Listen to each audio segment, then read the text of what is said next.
Bueno, esta exposición es fundamentalmente una recogida de trabajos muy recientes. De los últimos 4 años es la mayoría de los trabajos que se exponen, escultura y dibujo. En todo caso, yo creo que aun habiendo 2 piezas primitivas de todo mi trabajo sobre el mundo de la sastrería o del ropaje, mejor dicho, esos 2 elementos, 2 chaquetas de la época, una de cartón cosido y la otra de uralita, estas 2 piezas hacen, no es tanto para recordar que el autor de aquellas cosas del año 79 es el mismo que el que ahora sigue haciendo cosas en blanco y negro, sino solamente para señalar que en todos estos años ha habido un hilo conductor sin necesidad de haber estado repitiendo una receta o una fórmula. Yo creo que yo la definiría como la celebración del dibujo, que es el soporte y el método con que todos, o prácticamente todos los fabricantes de imágenes empezamos, con lápiz y papel, inocentemente. Pero llegó un momento que ese dibujo me condujo, me invitó, me excitó a hacerlo en 3 dimensiones, sin perder del todo de vista los tonos y los colores, no colores, sino justamente la negación del color, una cierta negación del color, mantenerse en el mundo de los grises, que es el mundo del claroscuro, que uno siempre tiene la frustración de no haber logrado hacer lo que se proponía en la época del aprendizaje. Siempre así. Y ahora, entonces uno se pensó, ahora la revancha.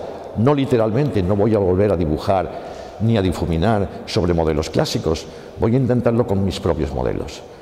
Algunas imágenes me condujeron a hacerlo en 3 dimensiones. Ahí empecé. Y cuando ya tenía unas cuantas esculturas, esas mismas esculturas intensamente me invitaron a que las dibujase, exactamente igual que con los modelos clásicos. La relación que ha habido entre la escultura y el dibujo ha sido alternativa. Poco a poco he ido abandonando más la escultura y dedicándome más al puro dibujo.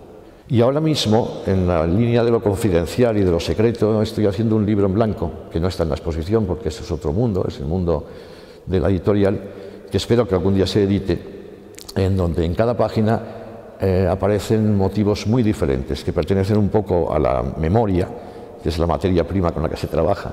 En cuanto a la uralita, que parece lo más enigmático o lo más misterioso y que todo el mundo a lo largo de los años me ha estado preguntando, ¿y por qué la uralita? Yo tengo unas ciertas respuestas, pero no una respuesta definitiva.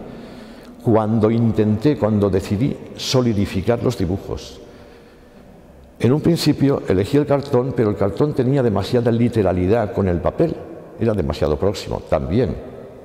Tenía un cierto sentido a la hora de tridimensionalizar. Pero llegó un momento, y no sé en qué momento fue ni cómo, que descubrí que la uralita tenía mucha más memoria para mí que el propio cartón. Y que podía ser la expresión en cuanto a color y en cuanto a que es una lámina también de lo que podía ser esa voluntad de solidificar el dibujo. Sigue siendo una lámina, es gris, tiene una textura como de galápago, que en algún momento se podría confundir con una textura de piel animal, pero que está a caballo entre textura de piel animal y textura industrial. No demasiado geométrica, no exactamente geométrica, pero un poco equidistante entre las 2 cosas. Y la piel de la uralita para mí era más que como un mineral, como un ignorado hasta entonces animal que hubieran descubierto y que tuviera esta misma textura, la piel de las cosas. Lo más inmediato, que no es lo superficial necesariamente. En fin, la uralita también recoge otras vivencias, como puede ser lo nublado, lo intensamente nublado, lo cual siempre me gustó más que el día soleado, porque normalmente el día de sol descubre demasiadas cosas. Entonces, por una parte eso, vivencias también, por ejemplo, el de haber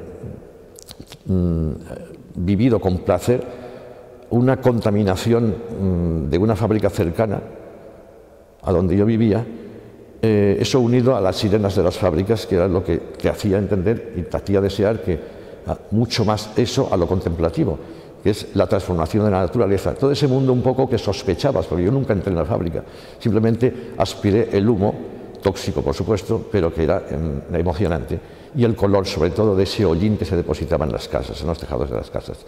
Esos paisajes de uralita, de fibrocemento, esa geometría industrial, con esa textura, como he dicho antes, que parece de las Islas Galápagos, eso me impulsó a hacerlo. No sé si hay más explicaciones, pero fundamentalmente es el mundo gris y el mundo de una cierta rigidez que le permite ser consistente como escultura. Pero poco a poco mi tendencia fue sobre todo después de dejar el equipo, a una figuración, sí, sigue siendo figurativo, pero en territorios un poco confusos, en territorios un poco que no expliquen nada. Y sin embargo, en algunos casos de la serie de los Kraft, que hay escenas de personajes, tanto si están riñendo como si están aparentemente conspirando o simplemente hablando, parecen ser en algunos casos como fotogramas de una narración o viñeta de una secuencia. Pero no lo son. Eso a mí me gusta mucho, que no lleguen a ser más que sugieran que pueden ser parte de una historia inexplicable, porque están mudos, y que además no hay título.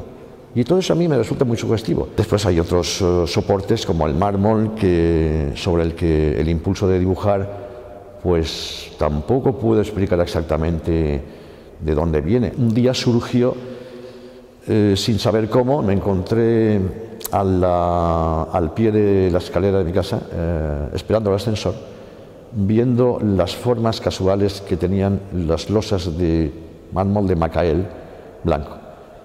Blanco pero con manchas, con vetas. Esas vetas en algunos momentos parecían pinturas chinas, sin que representase nada exactamente.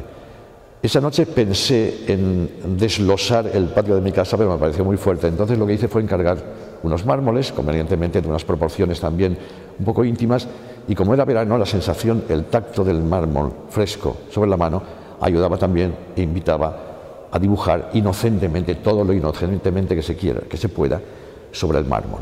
Es verdad que uno se ha impregnado de muchas cosas. Pasado el tiempo, creo que mis dos maestros fundamentales, no porque haga exactamente lo que ellos, sino uno más convencional, que es Emilio Freixas, el autor de esa colección, ese vademecum de láminas de dibujo, donde todas las cosas del mundo eran posibles a lápiz y papel, a dibujo.